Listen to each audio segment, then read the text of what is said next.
Hello everyone. स्वागत है आपका आपके अपने यूट्यूब चैनल स्टडी जीके में। दोस्तों आज दिनांक 28 सितंबर 2020 को हम रोज़ की तरह एक बार फिर लेकर हाजिर हैं करंट अफेयर से कुछ महत्वपूर्ण क्वेश्चन। तो दोस्तों वीडियो को एंड तक देखिएगा। इसमें आपको क्वेश्चन के साथ साथ उससे रिलेटेड जितने भी इंपॉर्टेंट फैक्ट होंगे वो सब बताए जाएंगे। और दोस्तों बाद में मैं आपसे क्वेश्चन भी पूछूंगा जिसका आंसर आप हमें कमेंट बॉक्स में कमेंट करके दे सकते हैं और उसका आंसर मैं आपको आने वाली वीडियो में भी बताऊंगा। और सबसे लास्ट में मैं आपको आज के जो भी क्वेश्चन होंगे उसका वन लाइनर दे दूंगा जिसे आप आसानी से याद कर सकते हैं। तो चलिए आज की वीडियो की शुरुआत करते हैं कल पूछे गए क्वेश्चन के आंसर के साथ। दोस्तों कल मैंने आपसे पूछा था कि अलगेजीरा रेगिस्तान कहाँ है। तो दोस्तों ये क्वेश्चन मैंने आपसे इसलिए पूछा था कि ये कई बार रेलवे ग्रुप डी, एनटीपीसी और एसएससी सीजीएल में पूछा जा चुका है। तो दोस्तों इसका जो ऑप्शन है डी, सूडान, ये बिल्कुल राइट है। दोस्तों बात है ये सूडान की, तो सूडान के बारे में कुछ बातें जान लेते हैं। दोस्तों सूडान की जो राजधानी है वो खार्तूम है और जो यहाँ के राष्ट्रपति हैं उनका नाम है अहमद आवाद इब्न आउफ और जो यहाँ के प्रधानमंत्री हैं उनका नाम है अब्दाला हैमडैक। और दोस्तों यहाँ की जो मुद्रा है वो है सूडानी पाउंड। तो दोस्तों चलिए आगे बढ़ते हैं हम आज के पहले क्वेश्चन की तरफ। दोस्तों आज का पहला क्वेश्चन है भारतीय महिला क्रिकेट टीम की मुख्य चयनकर्ता कौन बनी है। दोस्तों भारतीय महिला टीम की जो मुख्य चयनकर्ता हैं वो बीसीसीआई के द्वारा नियुक्त की गई हैं और उनका नाम है नीतू डेविड। तो आपका ऑप्शन जो है सी, ये बिल्कुल राइट है। दोस्तों नीतू डेविड जो है वो भारत की तरफ से 10 टेस्ट और 97 ओडीआई मैच खेल चुकी हैं जिसमें 10 टेस्ट में इन्होंने कुल 25 रन बनाया है और 41 विकेट लिए हैं और 97 ओडीआई मैचों में इन्होंने कुल 74 रन बनाया है और 141 विकेट लिए हैं। दोस्तों बीसीसीआई के जो अध्यक्ष हैं वो सौरभ गांगुली हैं और इसकी स्थापना जो है वो दिसंबर 1928 में की गई थी। बीसीसीआई का जो फुल फॉर्म है वो board of cricket control for cricket in India है। तो दोस्तों चलिए आगे बढ़ते हैं हम अपने अगले क्वेश्चन की तरफ कि मुख्यमंत्री परिवहन अचोड़ी योजना कहाँ शुरू की गई है। दोस्तों नाम को याद रखिएगा क्योंकि ये योजनाएं जो हैं वो आपको आपके एग्ज़ाम में मार्क दिला सकती हैं। दोस्तों क्वेश्चन है कि मुख्यमंत्री परिवहन अचोड़ी योजना कहाँ शुरू की गई है। तो दोस्तों इसमें जो आपका ऑप्शन है बी, असम, ये बिल्कुल राइट है। दोस्तों परिवहन अचोड़ी योजना जो है वो असम के मुख्यमंत्री के द्वारा शुरू की गई है।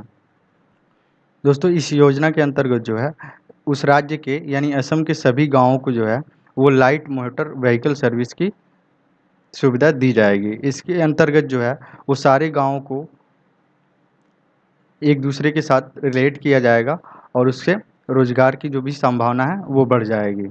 दोस्तों इस योजना के अंतर्गत प्रति ग्राम के एक लाभार्थी को एक वाहन प्रदान किया जाएगा। दोस्तों बात आई है असम की, तो असम के बारे में कुछ बातें जान लेते हैं।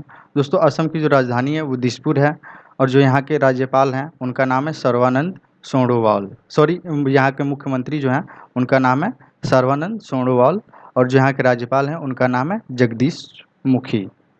तो दोस्तों चलिए आगे बढ़ते हैं हम आज के तीसरे क्वेश्चन की तरफ। दोस्तों हमारा तीसरा क्वेश्चन जो है ब्रुसेला S19 वैक्सीन किस बीमारी के लिए बनाई गई है। तो दोस्तों इसमें जो आपका ऑप्शन है सी, ब्रूसेलिसिस, ये बिल्कुल राइट है। दोस्तों ब्रूसेलिसिस जो है वो पशुओं में फैलने वाली एक बीमारी है जो पशुओं के द्वारा मनुष्यों में भी फैलती है। दोस्तों इसका निर्माण जो है वो IVRI Indian veterinary research institute के द्वारा किया गया है। दोस्तों ब्रुसेला S19 का जो पूरा नाम है वो ब्रुसेला एर्बुटस S19 है। दोस्तों इस बीमारी के जो ब्रुसेलिसिस बीमारी है इसमें जो है पशुओं में बांझपन, गर्भपात, कमज़ोर बच्चे का जन्म और कम उत्पादकता के कारण डेयरी उद्योग को जो है बहुत नुकसान होता है। दोस्तों ब्रुसेलोसिस जो है वो दुनिया भर में सबसे महत्वपूर्ण जूनोटिक रोगों में से एक है और यह बीमारी जो भारत में है वो स्थानिक तौर पे है। दोस्तों ऐसे रोग जो है पशुओं के माध्यम से मनुष्यों में फैलते हैं जिन्हें जूनोसिस या जूनोटिक रोग कहा जाता है। तो दोस्तों चलिए आगे बढ़ते हैं अपने अगले क्वेश्चन की तरफ कि हाल ही में पीएम मोदी ने संयुक्त राष्ट्र की कौन सी बैठक संबोधित किया है।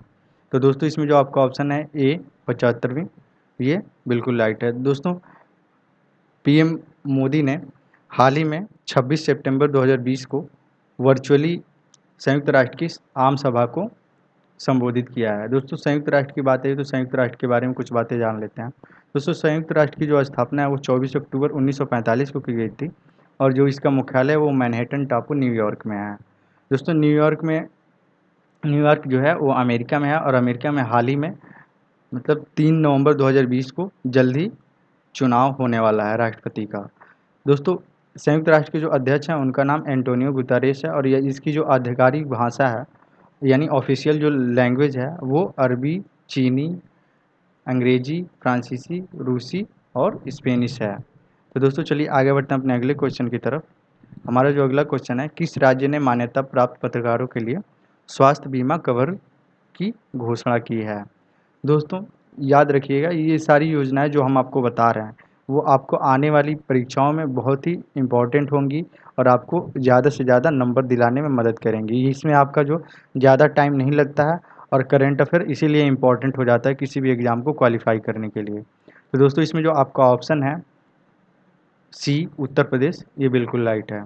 दोस्तों उत्तर प्रदेश के माननीय मुख्यमंत्री श्री योगी आदित्यनाथ के द्वारा जो है मान्यता प्राप्त पत्रकारों के लिए स्वास्थ्य बीमा कवर योजना की घोषणा की गई है, जिसके अनुसार जो है वो हर मान्यता प्राप्त पत्रकारों को 5 लाख की धनराशि दी जाएगी, धनराशि की स्वास्थ्य बीमा कवर दिया जाएगा। दोस्तों उत्तर प्रदेश के बारे में कुछ बातें जान लेते हैं। दोस्तों उत्तर प्रदेश को भारत का चीनी का कटोरा कहा जाता है और दोस्तों इसकी जो राजधानी है वो लखनऊ है और जो यहाँ के राज्यपाल हैं उनका नाम आनंदीबेन पटेल है और जो यहाँ के मुख्यमंत्री हैं वो श्री योगी आदित्यनाथ जी हैं। तो दोस्तों चलिए आगे बढ़ते हैं अपने अगले क्वेश्चन की तरफ कि हाल ही में जसवंत सिंह का निधन हुआ है वो किस क्षेत्र से थे? तो दोस्तों इसमें जो आपका ऑप्शन है ए राजनीति, ये बिल्कुल राइट है। दोस्तों इनका हाल ही में 27 सितंबर 2020 को निधन हो गया है। दोस्तों ये जो है उन चुनिंदा केंद्रीय मंत्रियों में से थे जिन्हें रक्षा मंत्री, विदेश मंत्री और वित्त मंत्री बनने का सौभाग्य प्राप्त हुआ। दोस्तों ये जो है वो अटल बिहारी वाजपेयी हमारे जो पूर्व प्रधानमंत्री थे उनके सरकार में ये रक्षा मंत्री, विदेश मंत्री और वित्त मंत्री रहा। दोस्तों इन्होंने ही जो है वो वैट लागू किया था जिसे वैल्यू एडेड टैक्स कहते हैं और जो है इसकी वजह से जो है राज्यों का जो राजस्व है वो बढ़ गया था।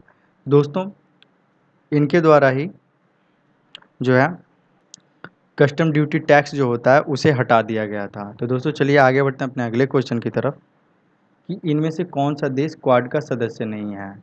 तो दोस्तों इसमें जो आपका ऑप्शन है सी नेपाल, ये बिल्कुल राइट है। दोस्तों क्वाड के जो सदस्य देश हैं वो अमेरिका, भारत, जापान और ऑस्ट्रेलिया हैं। दोस्तों क्वाड का मतलब होता है चतुष्कोणीय, यानी चारों तरफ से एकदम बराबर। तो दोस्तों क्वाड की जो पहली वार्ता है वो 2007 में हुई थी और दोस्तों ये इसलिए इस समय चर्चा में है क्योंकि अब ये देश मिलकर 5G तकनीक पर काम करने पर विचार कर रहे हैं। दोस्तों इस तकनीक को जो है चाइना से दुनिया के अलग थलग बनने के बाद ये सारे देश जो है मिलकर अपना अलग 5G तकनीक पर काम करने पर विचार कर रहे हैं।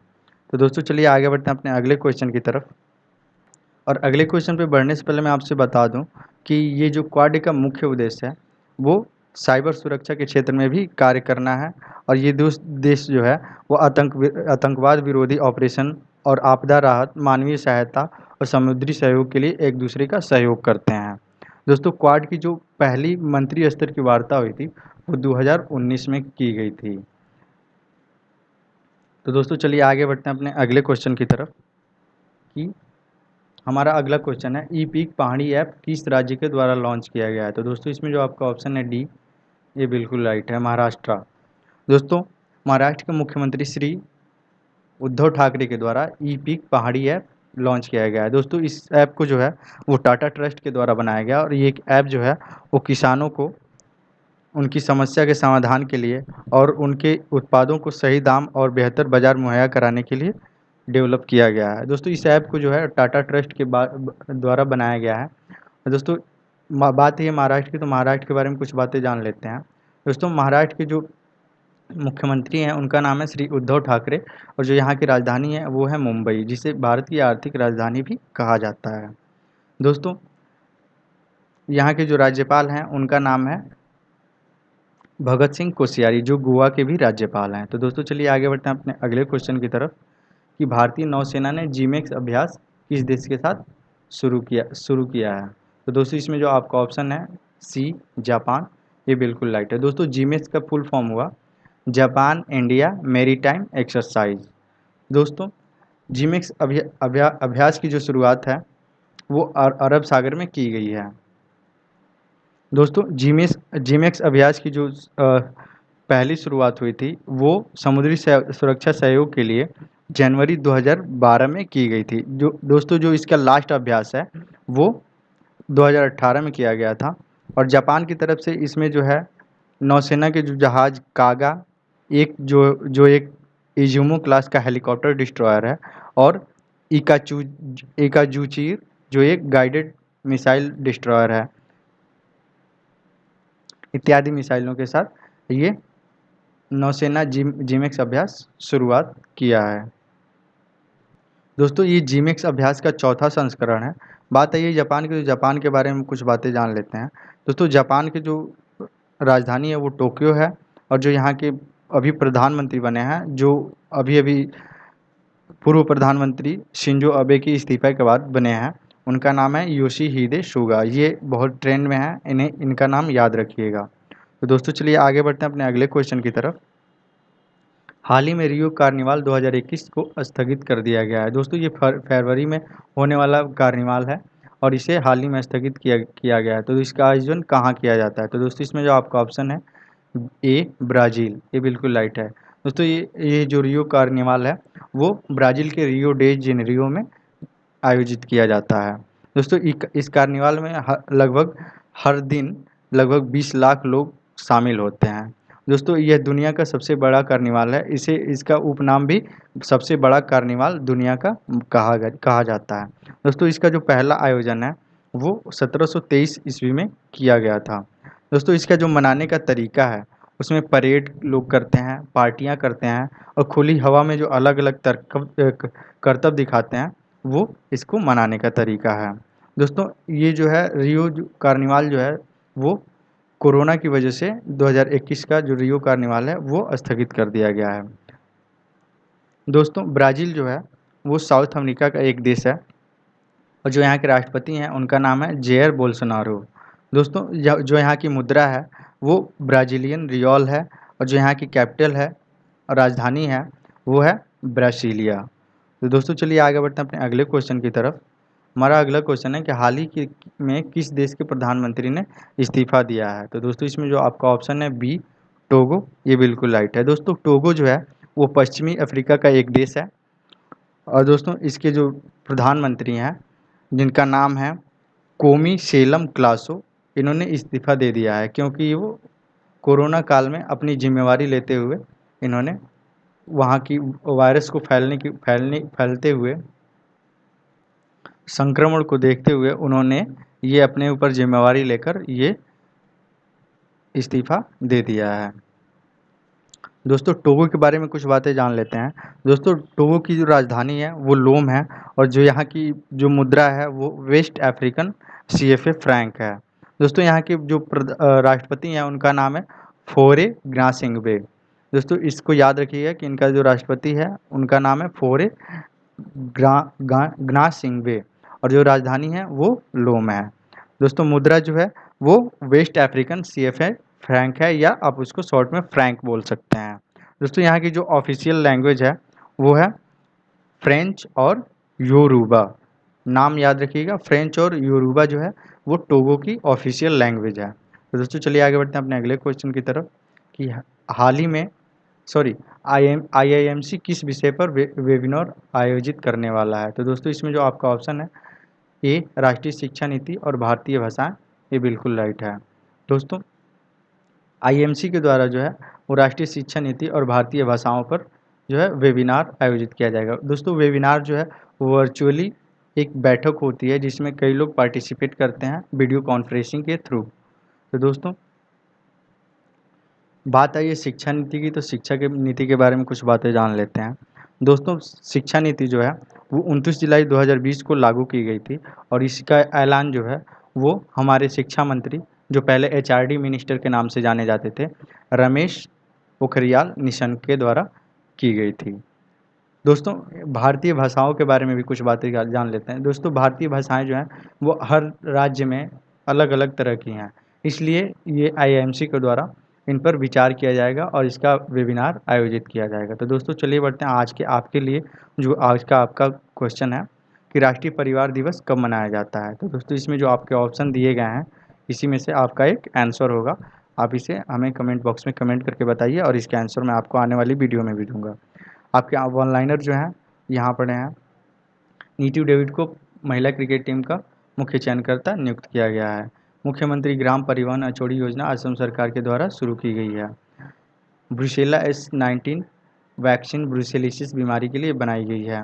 प्रधानमंत्री श्री नरेंद्र मोदी के द्वारा संयुक्त राष्ट्र की 75वीं आम सभा को संबोधित किया गया है। उत्तर प्रदेश सरकार द्वारा मान्यता प्राप्त पत्रकारों के लिए स्वास्थ्य बीमा कवर योजना की शुरुआत की गई है। जसवंत सिंह राजनीति के क्षेत्र से थे और ये पूर्व प्रधानमंत्री अटल बिहारी वाजपेयी की सरकार में रक्षा मंत्री और विदेश मंत्री रहे। दोस्तों, नेपाल जो है वो क्वाड का सदस्य देश नहीं है। नेपाल क्वाड का जो सदस्य देश है वो अमेरिका, जापान, भारत और ऑस्ट्रेलिया है। ई पीक पहाड़ी ऐप महाराष्ट्र सरकार द्वारा किसानों की सुविधा के लिए लॉन्च किया गया है। भारतीय सेना ने जीमेक्स अभ्यास जापान के साथ शुरू किया है जिसका पूरा नाम है जापान इंडिया मेरीटाइम एक्सरसाइज। रियो कार्निवाल का आयोजन ब्राज़ील में किया जाता है। टोगा के प्रधानमंत्री कोमीशेलम क्लासो ने इस्तीफा दिया है। आईआईएमसी राष्ट्रीय शिक्षा नीति भारतीय भाषाएं पर वेबिनार का आयोजन करेगा। दोस्तों, राष्ट्रीय शिक्षा नीति जो है वो 29 जुलाई 2020 को लागू की गई थी और इसका ऐलान जो है हमारे जो शिक्षा मंत्री है रमेश पोखरियाल निशंक के द्वारा किया गया था।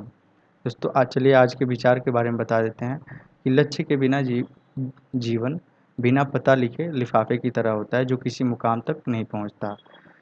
दोस्तों, इसका कहने का मतलब ये है कि अगर आप कोई भी लेटर लिखते हैं किसी के नाम जिस पर उसका एड्रेस नहीं होता है तो वो लौट कर आप ही के पास आता है, उसका कोई मुकाम नहीं होता, वो अपने अंजाम तक नहीं पहुंचता। इसलिए अपने जीवन में जो भी काम कीजिए उसका एक लक्ष्य निर्धारित कीजिए और आप हमेशा एक लक्ष्य बना कर चलिए कि हाँ, हमें आगे क्या करना है और हमें क्या पाना है। इससे आपको जो है मोटिवेशन मिलेगा, इंस्पिरेशन मिलेगा और आप अपनी सफलता को पाने के लिए अग्रसर रहेंगे। तो दोस्तों, आज की वीडियो यहीं समाप्त होती है। अगर आपको वीडियो अच्छी लगे तो लाइक, सब्सक्राइब और शेयर ज़रूर कीजिएगा। धन्यवाद।